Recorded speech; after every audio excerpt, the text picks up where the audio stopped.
here. So these are multiplex projects. So multiplex is basically something, in my opinion, under 5 units. Because once you get to 5, that's an apartment building. Property story for this one, we actually bought this one off of a Facebook group. The person marketing it, again, similar to the last property, didn't really know what they had. So this is something that you don't find very often, but they are out there. This was a semi-detached building on a single lot.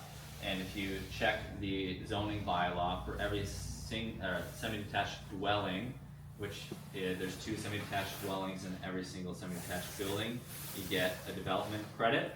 So because of that, we could sever this lot, submit these as 2 single families and pay no development charges.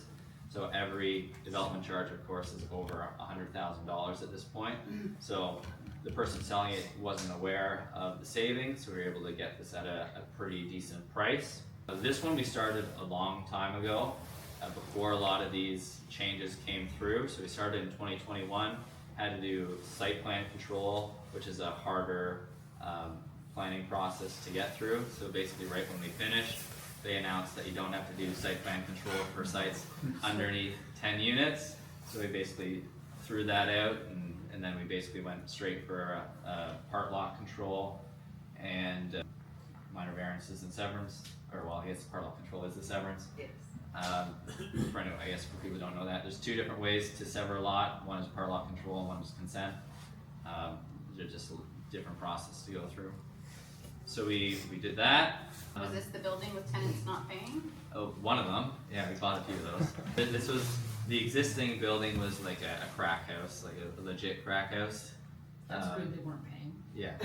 So they were supposed to leave when we took over, of course they didn't. So we negotiated with them for a few months and actually were able to get it vacant for about $1,500, which we thought was a pretty good cash for keys win. I'd say. Boarded it up in this area. We had definitely some issues with people trying to break in over the few years, but so we're happy once we actually tore it down and got to construction. Started building this one about 3.5 months ago. So we've been going pretty well on this one. This is the most finished unit. None of the units are finished, of course. If we have time, we'll check out maybe a couple of the other units on the other triplex. You can kind of see the construction process going through there. And check out Dan's, or their team's Instagram too, because he's giving you guys project updates, monthly project dates and stuff, so you can watch some of this happening. Yeah, yeah. So this property, our exit would be for CMHC commercial financing. So there have been some changes, or there are some potential changes coming through where they might not be allowing compound lots for CMHC, so something to be aware of, but the change is supposed to be announced, I think, next week or the week after. So just do you guys know what he means by the compound lot? I don't think everyone knows. No? Yeah. Okay, so so CMHC used to do, if you go way back in the day, they used to do commercial financing. You could have a whole bunch of different buildings in the same municipality. They didn't even have to be touching, and just do a blanket mortgage and you could take them all commercial. Because you need like 5 and above units, right? So remember, this is 3 and 3, right? Yeah. On separate lots, so it's not eligible for commercial financing in that sense. Yeah, so then they changed that policy to where they would allow it if there are 2 lots for side by side, so touching. And now they're looking at that policy to see if they're going to continue to allow that. So it's just something to be aware of. It doesn't mean that these projects don't work. Yep. This project and Conant Street won't be affected. So a nice thing about this property, this has compound zoning, so it allows for apartment buildings here. So you merge it, it's still legal conforming, so we can keep going with that. So that's nice for this one. The first one might be affected, but we'll see. We've gotten out of those ones without commercial financing too. So there's all just different strategies to do There's that. lots of options, right? Yeah. There's some you like better than others, and it always changes. So you just have to make sure you talk to the right people. A few people were asking as well. So a lot of the properties that we showed today, where we're doing we're gonna say the standard 6-unit property, because we have quite a few of those that we've been working on. Kind of our buy box would be where the construction and the land purchase and all that stuff. And there's unique opportunities, again, if the commercial financing is an option, even if it's other commercial style, but because with commercial financing, most of you are probably aware, it's based on your net operating income. And the way that Dan's team is building is all the utilities are on the tenants. So Yeah. your expenses are rock bottom low, their new builds Yeah. getting market rents, so your income is as high as it can go. So your refi values are generally quite strong. And then where you're working within MLI Select if you can to get Yeah. the better financing terms, so the amortizations of, 40, 45, and 50 Yeah, years so- where you can. Yeah, so typically for these ones, what makes the most sense is to go for the energy efficiency. You can only get 50 points for energy efficiency now, which will give you the 40-year amortization. To get the 50-year amortization, you have to use typically some sort of combination with affordability.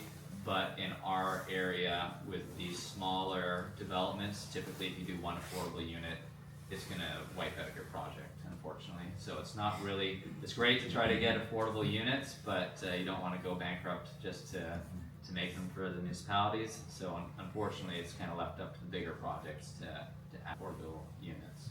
And hopefully that changes soon, like you Yeah. said. So the numbers they use for affordable rent are based on 2019 stats. Our rents Yeah. are very different than 2019, and I- I believe they're I in the think it's for a process. single occupant too. I think Yeah. it's a single occupant from 2019. So if they switch it to a family.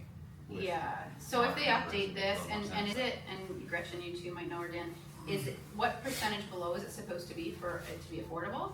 It's supposed to be 30% of Their the mark. median income. Yeah, Yeah. of their median. So hopefully if they update their rents to be more accurate, maybe it's feasible, but Yeah.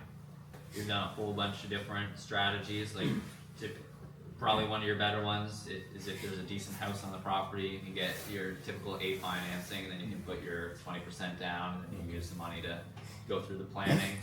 What they'll do, at least that's how we've always done it, when we get a construction loan on the property, with the construction loan, they'll count your profit as part of the equity injection to the deal, if that makes any sense, because they're gonna require about 30% equity in the property. So if your profit plus what you've already put in is equal to the 30, then essentially you can finance the rest with construction financing until the end. So that's another bit we watch for too.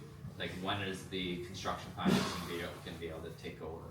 there's no shortage of properties that we're No. able to find that can do various things, especially Yeah. this style design that you guys are doing up in Clarington is the only barrier I see as a realtor going through is, and we were just talking about this, is, sellers think they have so much value there because it's a Yes. big lot, it can be developed, but that's not true. Yes.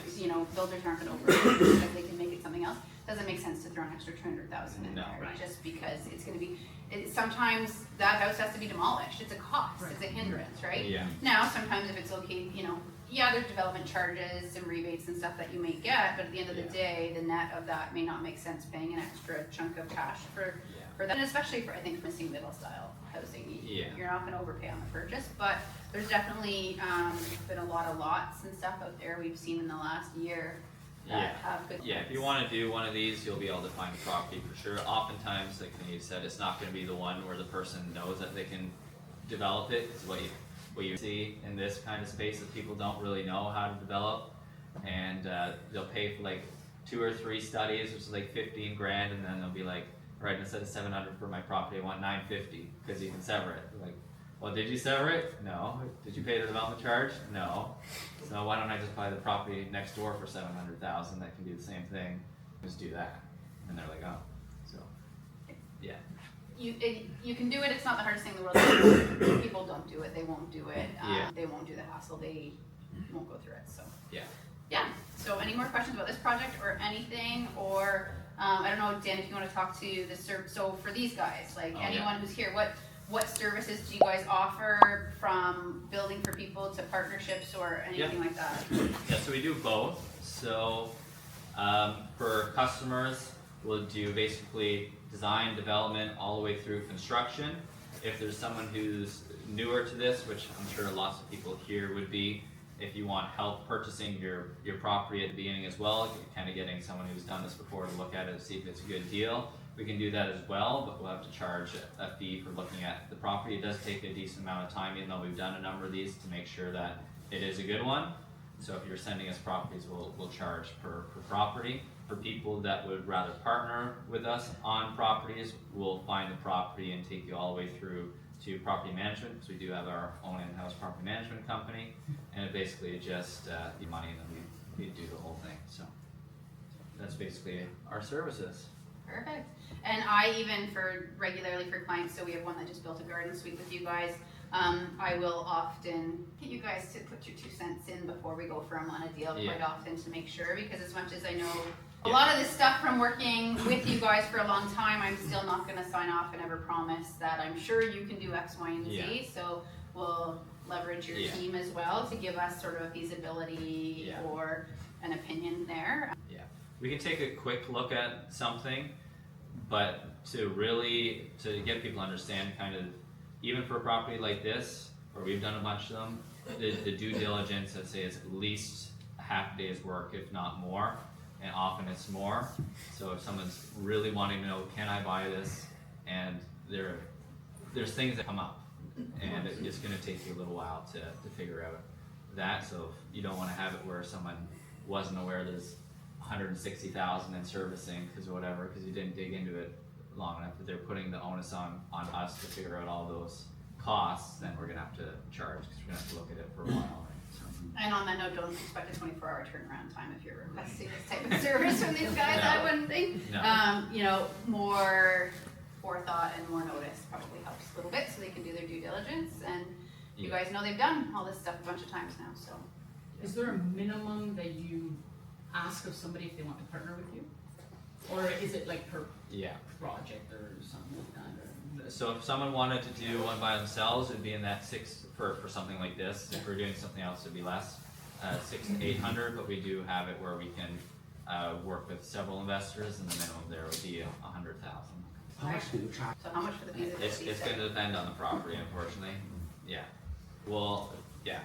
We could discuss with the if they would rather do like an hourly rate or a flat rate on the property, but yeah, it's going to depend on the property. Some of them are obviously like Conant Street.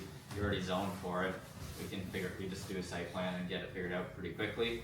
Sometimes you have to do some digging into records and permits and things like that, and maybe follow up with the municipalities, depending where you are. Some municipalities have everything online, it's easier to look things up, and some don't. So I think we've got our second tour coming through, and we're not rushing you guys out. So answer your questions answered, but just be aware we're gonna have a little bit of in and out going on right now. Because see how we're full here, imagine it was twice this. Yeah. So we wanted to give you guys a little more room to chat.